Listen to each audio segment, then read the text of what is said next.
Hello, folks, and welcome back to the third game of the day. Although technically the second game of the day. I am friendly neighborhood Shoutcaster Shargan, and we have got Team EEK versus Super Late Reveal closing us off for this, and we've got to kick this off right now. We've got an Aatrox as the first ban of the game, and I've got Erebus joining me on the caster desk as well. What up, guys? I didn't eat any more fish sticks. Last game was a banger, though, and I'm still on the custard hate train, but I do like the Twitch ban. I think you just got to ban Kongzi out. Kongzi, I'm excited to watch this game. I think he's sick, obviously. Omnipresence, also an insane support. Arena, fantastic player to play with. Let's go Joey, nicest person alive. XT, big memer. And then you have the other team with a bunch of cool people in Brendan. So I'm really hoping EEK wins. Yep, hoping EEK wins. Gotta give our buddy Arena, Let's Go Joey and XT. They've been doing absolutely phenomenal this game. I do like the Twitch and the Seraphine bans, taking both of those away from Kongzi and Arena Thunder, like you mentioned. So it's going to be really interesting to see exactly what ends up coming out for both of these team comps. I know Arena has been mentioning how she didn't like being on Seraphine duty. Yeah, I was going to say, she Arena's probably super happy right now. I like the first pick Maokai, and I think they're going to answer with Misfortune and some sort of tank bot lane. But I really like first pick Maokai a lot. Tef likes the tank bot lanes. Like, she just really enjoys those kinds of champions. I'm not 100% familiar with Omnipresent, so I'm not entirely sure if that is going to be a Maokai. Omnipresent's a sicko enchanter player, but Maokai's not too hard to figure out. I have a feeling it's going to be XT, though. XT loves playing meta champions, like, immediately. And we have the FOF Volibear special on Brendan. It's not going to be top. Brendan only plays that. And we have Misfortune. Awesome. Yep. There's the Misfortune. Like you mentioned, it would be really spicy. Misfortune Volibear bot lane. That'd be something for sure. I think it'd be really bad. It'd be a lane. It'd be good for like 3 levels. No. Hey, once you start doing the tower dives, you get the nice jump in onto that tower, you get the stun off, get the Misfortune ult popped, and then just bing, bang, boom. Now, Yumi's open. Ashe is interesting for Kongzi. I think Ashe is in a really good spot, and you usually think of Ashe as like a utility AD. Ashe feels really good as an answer into a lot of stronger carries. She has a really strong, really large range, and if you're behind, you always can play utility. But like, you do a ton of damage. Ashe Janna is a fun lane. It's really strong, and I think those two players are the best in their respective roles. Followed very closely by Lubru, so it should be interesting. It will be interesting to see. I do like how blue EEK is looking right now.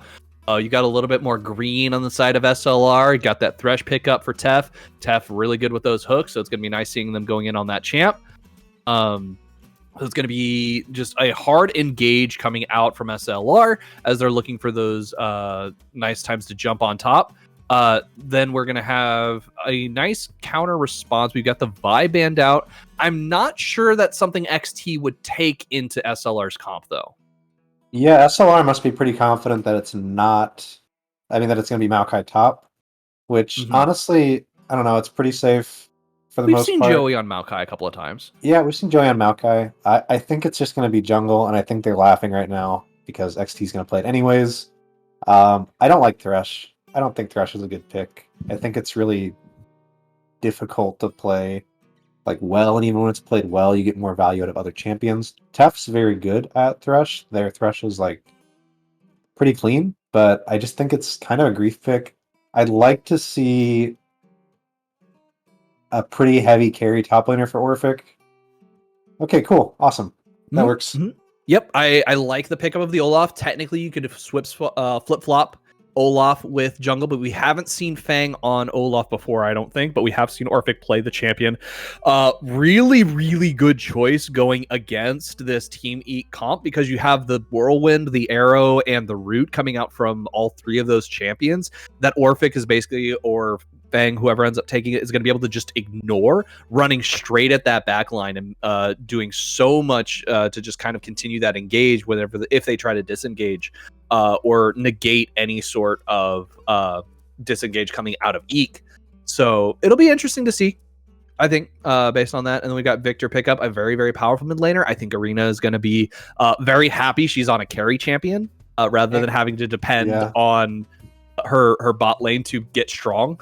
Yeah, Arena was telling me that she was hoping she didn't get put on Seraphine duty, which is funny because Llama thinks Seraphine is the most fun champion on Earth, which is another, like, that's an insane person way to look at things. That's weird. But I do like EEK's comp a lot. They have an insanely strong front to back with a lot of CC, a lot of disengage, and a lot of tank. And SLR really just has kind of like a we're going to pop you before you can get anything done button on their team. They do, but they're having to go against a Maokai and a Dr. Mundo, and I'm seeing a lot of I've spent my kit and I've got nothing left on the side of SLR, which is not going to do too well once Mundo starts healing through all that damage.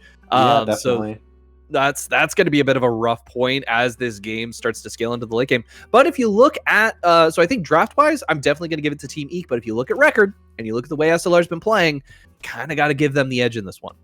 I'm going to give it to EEK, but Fang over Fang has a bit of a Volibear buff. That champion, I don't know what it is. I guess it just doesn't work in pro play, but down here with us, Volibear gets 19 kills in like 4 minutes. So there's going to be a lot of jungle pressure. I think Maokai matches it really well. I don't know. I think the draft's doomed. I don't think SLR drafted very well. I think you're right. They don't have enough sustained damage to do anything, and I think they just lose. But we'll see. They're going to do something cheesy. Both teams are going to the same spot. Yep. Looks Fiesta, like we have. Go. I love this. I love this right now. Oh, it looks like they almost backed off. Death Bush collision gonna happen, and we're gonna see a huge amount of damage coming out of Fang. He's gonna have to flash away. We got Guilty flashing away as well. That is a bunch of Summoner spells burned. We're gonna see First Blood going over to Arena Thunder. Victor picking up that kill. Flash coming out from XT as they jump onto Luru. Much more exciting game than the last one. Kicking things off. Huge whirlwind does mean Luru's gonna have to flash out. The auto attack though is not gonna be enough to do the damage, and that is gonna be it. That fight is continuing. Wait, Tap is gonna get taken out under tower shot hitting Kongji, and we see the Ignite drop, but it's not gonna actually manage to take them out. Beautifully done. Next. That's going to be 3-0 1 minute into this game. Next, that's a mental diff. I really like the call to counter stack the Thresh invade. SLR is definitely the team you would expect to invade, especially when they have a Thresh and a Volibear, because ideally you just win if somebody's not in position properly. But Janna hits a 5-man tornado into a Victor, into an Ashe that has Ghost and Lethal Tempo going the entire fight, and, you know, that's just doomed. I don't know what else to say. That was really good out of EEK. Yeah, it was beautifully done. And the great thing is you are seeing Ashe pick up 2 of those kills, Victor pick up 2 of those kills. 2 champions that you want to accelerate in this game. Get them their item spikes earlier than your opponents, and that will just make the game that much easier for you. Joey taking a lot of damage from these early Orphic axes, doesn't have the ability to heal through them quite yet, so this top lane is going to be very explosive as well. But we see that there are no summoner spells available for Orphic. He doesn't have the Ignite right now, so he's not able to get that early kill, and Joey sitting on that TP does mean if he messes up, is able to come back to lane fairly quickly. Yeah, the lack of summoners on Orphic is definitely making the lane for Mundo significantly easier for a few minutes. I think that like Olaf still has kill pressure for a while. And mid lane's pretty awkward to play regardless. Syndra's a really big lane bully. Syndra doesn't have flash. Unfortunately, Maokai flash Q'd. If Maokai had flash, Maokai could just come and flash W mid, and they could get a kill. But it's going to be really low, awkward. Getting ignited, and that Ignite proc is going to be enough to take them out. Unfortunately, the flash is good thing. The flash is saved, so that just means the TP is going to be what gets burned coming back to lane. Unfortunate. But it does all like if they had just unfortunately if Arena had died 1 CS earlier, it would be 1-1, 1-1-1. So that's my only complaint. Oh no! How will you ever recover? I know. Oh, it hurts my soul.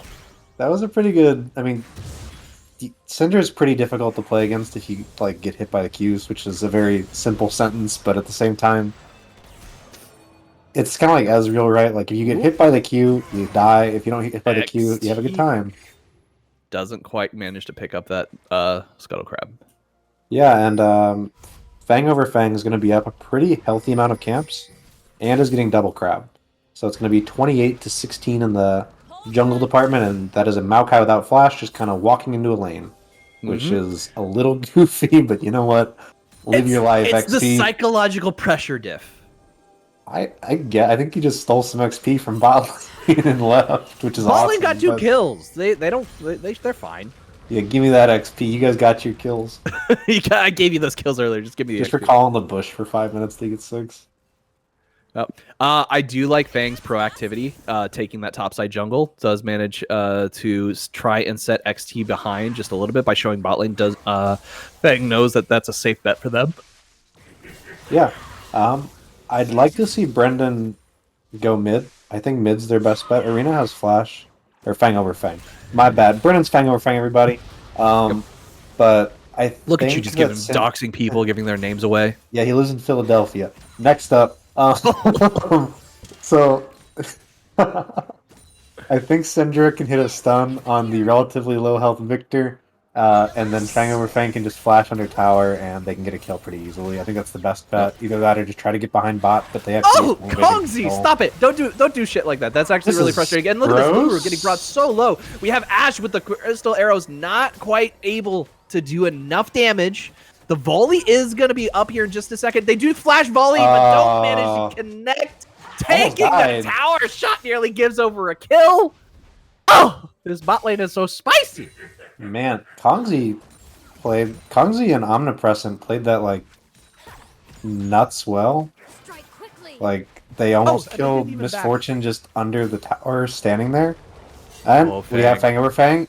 That's a flash kill for somebody. He wants somebody, and he knows that the Whirlwind is down, so they're not able to disengage, but doesn't actually flash in on that. Chooses to instead just run up on him. Yeah. Not your sort of play, I guess. I mean, it's definitely the safer play. Janna has flash. You're just going to burn flash for nothing. I think you just maybe go dragon. You got mid laner backed. Jungler's walking kind of top side. I think they're aware that they're going for dragon. Level 6 advantage is to Joey. Orphic being brought very low. They're about half health, which is low for an Olaf. But he just heals it right back up. Yeah. This has been relatively uneventful for a game that started off so spicily. Bot lane is going to be the catalyst, I think. That's my bet. But it could be. It could be. There's a pretty healthy jungle difference going on for Fang over Fang. Up a good amount of camps. Top lane has a pretty healthy CS lead. Oh, and no. XT's getting caught out. He got too big for his britches. He decided to go in on this. Guilty's catching him right there, getting him with those balls. Does mean Syndra's doing a lot of damage. Flashing out, does drop the ultimate. And that is going to be the unleashed power, picking up some nice gold for Guilty as they manage to take down XT, keeping him that much further from level 5, putting him even further behind Fang over Fang. Yeah, you can't really counter jungle Krugs when your top and mid don't have prio. It's a really good play out of SLR to understand Maokai was there and collapse, but XT really shouldn't have been there. Arena playing that mid lane very, very safely, unfortunately means that the rest of Fang over Fang and his crew do not actually continue the engage and walk into that range of that brush, which would have been really nice to allow Kongji to try and counteract that gank, but unfortunately didn't quite play out in their favor. Yeah, and I think blue might just get stolen here, or they might just go for the tree instead. They're just going straight for that tree. Let's go, Joey trying to come in and help. He's just going to end up giving up his life as Orphic goes in and brings Ragnarok down on his head. So that is going to be end times for poor Joey. He's going to get taken out. Tap brought so low by Arena. Not quite taken out, though. We do see Fang able to finish off that wolf camp. Is going to be able to take the rest of that topside jungle. XT having to take the consolation prize of his own bot side. So that is going to be a play that does not go in the favor of Team EEK. Yeah, the jungle Guilty's playing fantastically. There's so much prio mid lane that with Volibear, you just do too much damage for anybody to really answer. Top lane also has prio, so you have two stronger lanes and a stronger damage jungler that can more or less just free invade at this point because, like, at least topside. Because the topside champions are significantly weaker at the moment. So I'd probably just try to stick bot side and try to vertical jungle almost and call your bot lane for assistance. But Syndra being so far ahead is going to make this pretty awkward. Yeah, it looks like things are starting to even back out, unfortunately, for Team EEK as SLR is slowly coming back into this game. Yeah, and you know, the bot lane CS the gap despite being down 2 kills immediately really isn't that bad. Or if Joey getting chased under tower once again. The health bar doesn't exist for an Olaf. They can just eat it.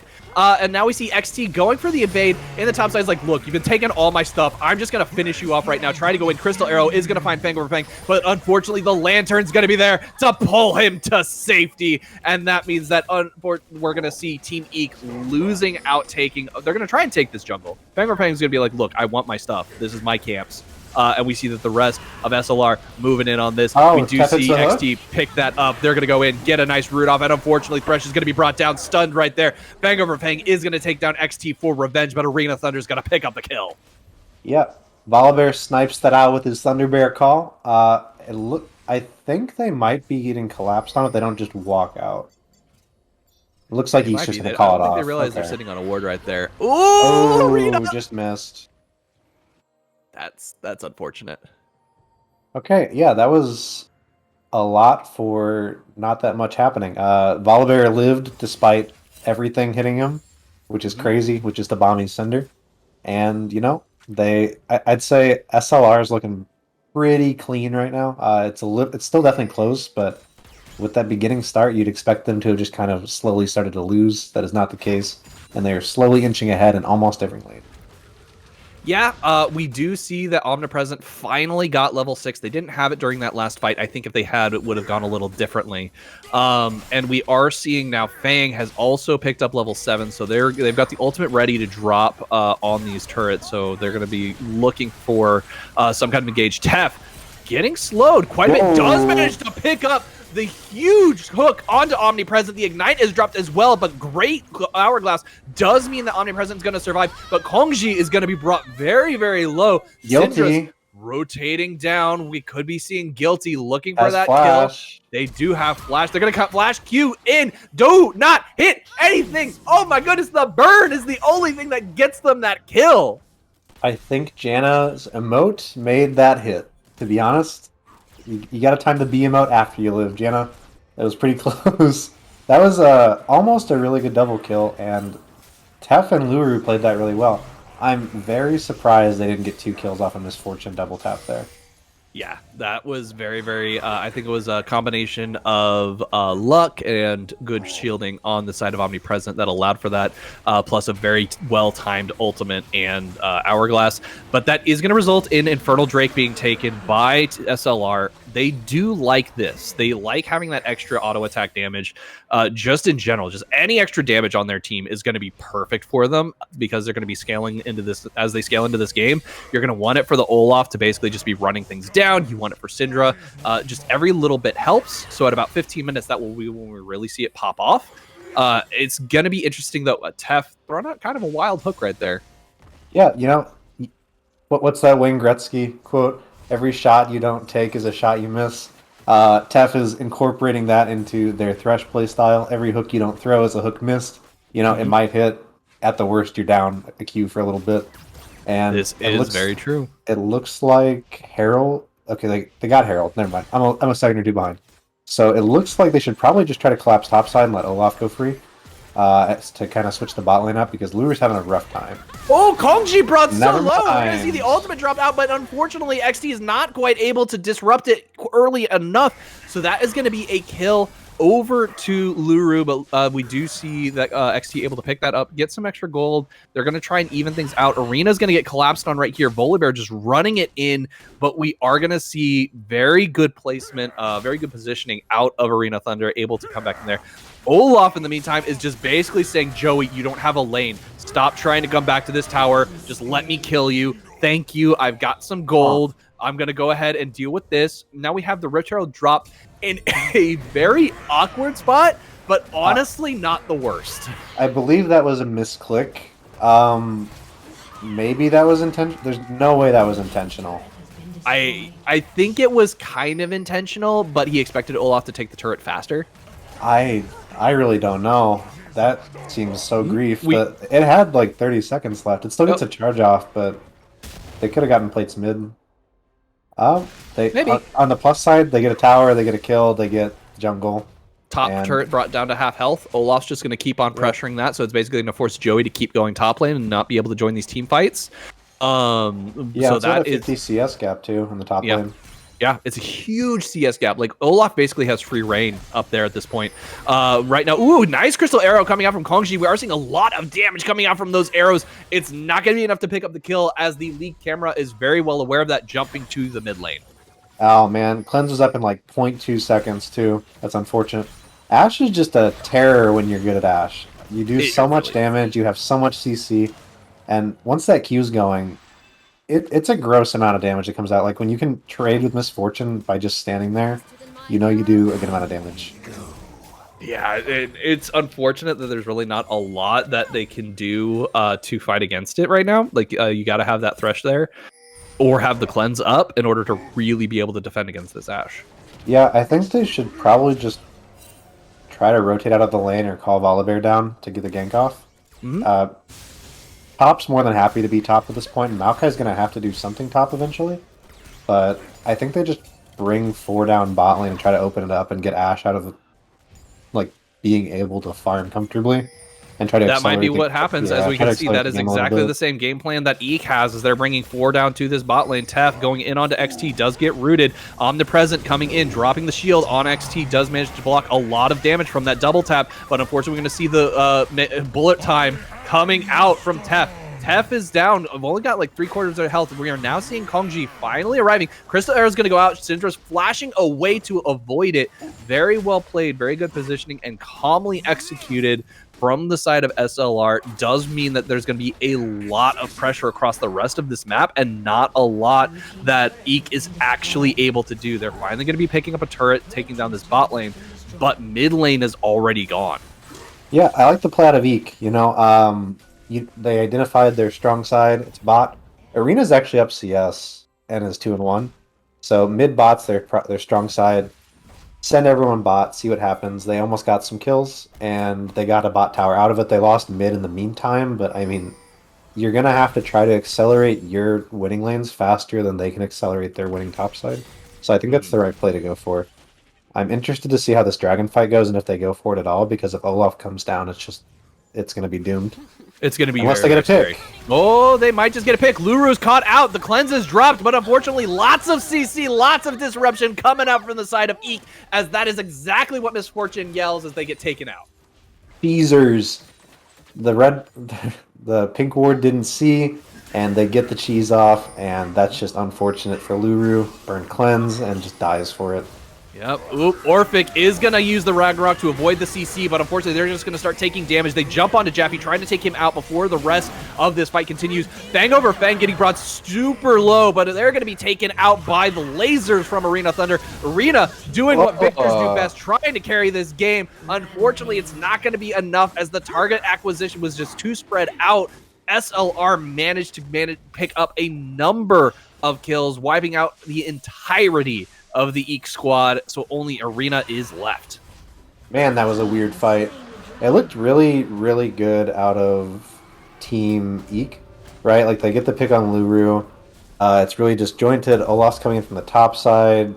Guilty's not there yet. Volibear's in the middle of a bunch of people.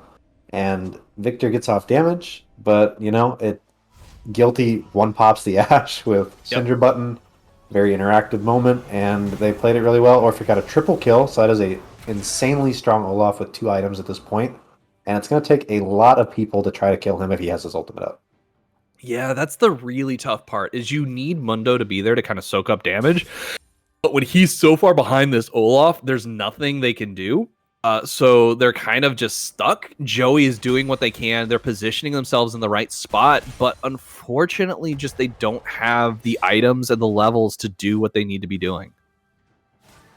Yeah, I think they're just going to give this Herald. Ponzi's not in the right position to contest it. And they're going to start bleeding resources if they don't position a little more aggressively. They're only down like 3.5k gold, which seems like a lot, but most of it's going to be on the Olaf. You say they're not in the right position to contest it, but it looks like we've got Kongji already moving their way up. They're not. Yeah, they decided to delay the mid lane. I was going to say that SLR was delaying it long enough that they could have contested. Yeah, now that's an Olaf with 6 kills, a 50 CS lead, and a Herald, and they're going to send him bot lane, and they're just going to pressure Baron. They're gonna try to they're probably gonna try to burn it at like 20 minutes or just go mid. I like this counterplay. You know, Olaf wants to split. That's okay. We'll just go with 5, and we're just gonna hang out mid lane. Yep, you see exactly that. You got the Colossus dropped. You got Tef just absolutely blasted, not able to escape. We see a huge root coming out from Maokai, able to catch Guilty, but unfortunately they're too far back to actually follow up on it. But that was very well done. Like you said, though, we do have this pushing in the bot lane. All he was able to do this time as he sees the rest of EEK is rotating that way. So that's what we're basically going to be seeing EEK do, I think. I think we're going to see them push really hard as a 5-man death ball on one objective, see where Orphic is, and then start rotating over there to try and stop him.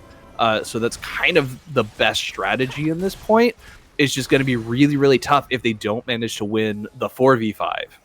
Yeah, I think that might go a little differently if Luru's there, but at the same time, they have a lot of pretty, like, Ashe ult's pretty difficult to counter-engage if your like entire team immediately follows up. So I think it's mostly going to be a game of who can get the better pick. If SLR can avoid one of their 2 carries getting picked while Olaf splits, they win. If Syndra or Misfortune without cleanse dies before the fight happens, then not Fat Pikachu, EEK's going to win. But at the moment, you know, they aren't grouped up, they're split up a little bit, and Olaf's just going to get towers. And this is exactly what I meant. Joey trying to do the whole, it's okay, guys, I can match Olaf, I got this. And it's like, no, you can't. Especially not when he has Rift Herald. Ooh, that Crystal Arrow catching out Tef and the dropped stun coming out from Victor. That's this is a good Misfortune. But unfortunately, it's going to be the choke point that proves to be the undoing of Team EEK as they see this huge ultimate from Misfortune just absolutely decimate their health bars. Luru flashing in on that back line, does manage to pick up a kill, flash in on Kongxi as we see them to get blasted away, but not quite quickly enough. Guilty almost falling. We see Fang over Fang finishing off the Ashe, and that is going to be really, really, really, really bad for EEK as SLR now has an opportunity to try and start bursting down this Baron. And if they wait just a little bit longer, they'll be able to wait long enough for Misfortune to get back up, and then it's going to be a 5-man Baron. Man, you can't fight in chokes against that team comp. It looks like a pretty good play. You pick Thresh and you just leave and try to go get pressure mid. But they funnel into the choke. Fang over Fang gets like a 4-man stun off. Just freezes them all up. And then Luru with 1 item kills 2 people. Picks up his Phantom Dancer. And then they clean up Kongxi, who almost actually killed people at the end. If Kongxi had more items, that goes a little differently. Going Wit's End second, which I do like because Syndra is the primary threat for him. Mm-hmm. Yep, hopefully they'll be able to... ooh, good delay on the back for Fang over Fang. Unfortunately, the 5-man is not able to catch him. The ultimate from Maokai coming out just a little bit late. Crystal Arrow is going to go wide. That's an unfortunate number of ultimates dropped that do not find their targets. Yeah, and now they can just get sprinted out. Yep. Oh, look at that! That's a 7k gold deficit with the two pretty rough dragons to be down. 3rd dragon spawning right now. I think they're going to try to just pressure Baron, but they don't really do it very fast. I think they just get caught out, or they're just going to run away and try to delay for a few minutes until they're going to death push it. I like it. I like this death pushing. SLR is very aware, I think. I think they're going to call their bluff and go mid. They're not sure if they've actually started it, so we're going to see them start this Baron. It's going to go up. Now we're going to see, is EEK going to just turn it around? Or are they actually going to try and take this? Because they're should taking back off. Oh, Orphic's on the flank, though. Orphic's on a massive flank. That's going to be devastating. He's got the ultimate jumping in. Fang over Fang over the wall. The ulti from Misfortune, though, is only going to find a couple members of SLR. But it's not going to matter as we have the Ragnarok just absolutely running into that back line, shredding those health bars, cleaving the rest of EEK in 2. And that is going to be a double kill for the Olaf. Blasted arena into the Olaf. That's so mean. I saw Olaf pops Ragnarok and Victor just gets blast coned backwards right into the Olaf. That sucks. That was a crazy good team fight. I don't know what EEK was doing. They have to peel off that way faster. They used all their cooldowns already. You got them off the dragon. You got them to kind of get distracted. Just run away before they even get into the river. Yep. Man. And we're going to see them just start this Cloud Drake, and that's going to be an easy pickup for SLR. They're just going to slowly burn this game out. That mid inhibitor being down is going to be a major problem for EEK. It's just going to be so much pressure. They won't be able to force these objectives. And so that means that these jungle camps are also going to start falling, which is going to be so much lost XP for XT. Yeah, and Fang over Fang has quietly been up a very significant amount of camps. I knew that he was up a good amount of KP. I did not really notice. That's a good amount of XP. That is a very strong bear, up 2 levels? 3 levels right now. Yeah. Top lane, Olaf is huge. Your bot lane's ahead. Your mid lane's ahead. It's just, you gotta pretty much just flip the Baron at this point. Now, Erebus, do you know what the definition of insanity is? It's doing the same thing over and over and expecting a different result. Once again, we have EEK starting up the Baron. We have SLR diving in. We have Volibear diving in with his ultimate, jumping in on this backline, and we just start seeing the health bars absolutely deleted on the side of Team EEK as SLR is like, guys, we just played this a few seconds ago. Did you forget? Whoopsies. I think at that point in the game, like, they're down so much gold. You know what? They have their ults this time. F it, do Baron. We're going to see if it works. If not, we lose anyways. I like the play. It's better than just kind of passively losing, but man, does it feel bad to have that be your only option. And Lure was the only person that made the correct play instead of chasing the Janna, just tries to end the game. Well, I think that chasing the Janna was, like, it's not the worst play in the world. It just delays the death timers, as we're now going to see this game ending in 25 minutes, and that is going to be the Nexus exploding, as SLR does not take a long time to pick up this win. Man, they were just pretty dominant everywhere. I guess you have to lose their, like, level 1 to win the game, right? Yep. It's kind of like they thought their death bush was better than our death bush? I don't think so. Yeah, Orphic really must have had a great time. Most damage in the game on Olaf feels really good. 1 death being at level 1 is really, really good. You know, you get to sprint in, people launch, you get the carries on Blast Call on accident. That's a good time. Lure did really good damage. Guilty did a ton of damage as well. And, you know, I mean, everybody played fantastically on SLR. Yeah, it was very, very well done. And with that, I really don't have much to say, so I think we're just going to take a quick break, folks. We'll be right back with our interviews, Super Late Reveal.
Hello everyone, Chris Edgeworth here with tonight's second interview, joined this time by yet again another top laner. This time it is Orphic of Super Late Reveal. How you feeling? I'm feeling really good after that win. Had a really good time running into them and running it down. How are you? I'm doing great. Let's dive right into this. So let's talk about the draft because I think there's some interesting stuff there. The rise of the tree, of course, is in full effect. Fang, of course, got his hands onto the Volibear yet again in that matchup. And then the other thing to point out, for you is the Olaf matchup into the Dr. Mundo. So let's talk a little bit about the thoughts on the draft overall. There's other things as well in the other lanes. What were your thoughts coming into the draft and what you ended up against? Coming into draft, we really wanted to get Maokai on our hands. Brennan really wanted to play that. We didn't get to get it, of course. And we just kind of had picks that we wanted to go for throughout the game, or throughout the draft, sorry. It ended up working out. The top matchup was a little weird because we R4'd Olaf. And then they decided to give Joey Mundo. I'm sure it's something he's comfortable on, but it's a really bad matchup for Mundo. And I think I displayed that pretty well in this game. We'll talk about the top in a second, but I do want to start, of course, at level 1, and just talk to us a little bit about what the plan was coming into the game, because you got read like a book, brother. Okay, mentally we won level 1. Let me tell you that. In game we did not, but mentally we came out as champions and we were ready for the rest of the game. It's this is a classic. I'm pretty sure everyone will agree with this. I forget what the cognitive bias is that this is a symptom of, but every game when you get that nutty like level 1, those are the games you always lose in solo queue. Like, it's just like, where did it all go wrong? We smothered them at level 1. So it's good in that regard that you in the top side were absolutely smurfing. Just ignore all that. Didn't happen. At a certain point, you were straight up proxying on Mundo and sending him back. So talk to me a little bit about going back to lane and just shaking it off and going off in such a spectacular way. Yeah, I feel really confident in the pick, and especially playing it into Mundo. Even though we lost the level 1 invade, I walked into lane, making sure that I acted like I wanted to win, and literally I traded level 1 and my jungler was like, dude, do you need me to come top? I was like, no, it's all good, I'm Olaf. And I do think that there was a couple times where Joey probably could have just walked away, but he turned and fought me instead. And sometimes those things happen and you want to limit test. But I do think that Joey played that as well as he could have. And then, it was very nice to be able to flex a little on the enemy top laner. All right, well, Orphic, thanks so much for the interview. Before we step away, though, your opportunity, any final thoughts, any shout-outs, any banter? No, I don't really have any banter or anything. Just shout out my team. I was gone for 2 weeks, did a big move, and I'm still recovering from that, but they performed really well on top of it all. And I just want to crack open another one for the boys of the SLR server. Shout out to you guys. If only I just cracked a cider before this. If only I'd remembered, I could have got it on cam. So. Rip. Brendan, busy, I guess this time, couldn't come in to crack it on cam. So we'll just remember and shout him out in our honor, or in his honor. So that's gonna be it, folks. That's the end of the day. 3 games of Mythic, 1 or 2, and 1 in we didn't play. So we will be back, hopefully, with the full complement of 3 games tomorrow. So please join us, 4:30 Pacific Standard Time as usual. We'll be back, so join us then. Until then, have a good evening and good night.